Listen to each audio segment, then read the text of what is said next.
Hey, bienvenue dans ce premier épisode de Laura's Fashion News.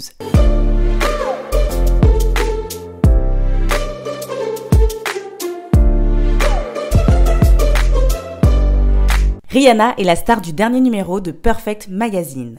Son shooting photo a des airs de son clip Shut Up and Drive. Autre star en une d'un magazine, ce n'est autre que Blake Lively qui devient la cover star du mythique September issue de Vogue.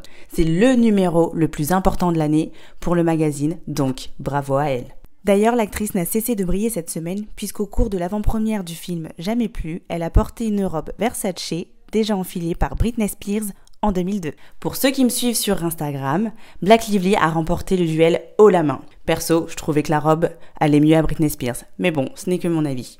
Passons ensuite à la prochaine news. Dolce & Gabbana a lancé son parfum pour chien et spoiler alert, le produit est déjà pointé du doigt par les défenseurs des droits des animaux. Comment ne pas parler des JO dans ce premier épisode enregistré début août 2024 ? Si comme moi vous voulez voir de plus près les sublimes robes de Céline Dion, Aya Nakamura ou encore Lady Gaga, rendez-vous à la Galerie Dior à Paris. Il n'y a pas qu'elles qui ont illuminé cette cérémonie d'ouverture, il y a ce qu'on appelle la nouvelle garde de la mode française.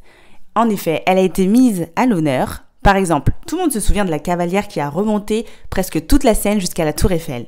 Eh bien, cette dernière portait une armure signée Jeanne Friot, en collaboration avec l'artisan Robert Mercier. Pas de doute, cette image restera gravée à jamais dans nos mémoires. Léon Marchand a fait sensation à l'Accor Arena en arrivant en total look jean style cowboy signé Louis Vuitton par Pharrell Williams. Sa tenue était issue de la collection automne-hiver 2024-2023. Le nageur olympique a littéralement volé la vedette à LeBron James en arrivant dans les gradins. La scène est assez hilarante, by the way, donc je vous invite à la regarder sur les réseaux. Sinon, ce vendredi 9 août signe la fin de la Fashion Week de Copenhague. Celle-ci commence à prendre de plus en plus d'importance et à s'imposer un max en termes de référence en mode durable. La marque Rotate a collaboré avec Pandora pour son défilé du 8 août. Créole, ceinture, toutes ces pièces bijoux se fondaient super bien à la collection de la marque qui se veut sexy et créative. Si cet épisode vous a plu, n'hésitez pas à me le faire savoir en vous abonnant, en commentant Laura's Fashion News ou en me mettant 5 étoiles sur Apple Podcast. Merci pour votre écoute ainsi que votre soutien sur les réseaux sociaux. Je vous fais de gros bisous et vous dis à la semaine prochaine. Ciao!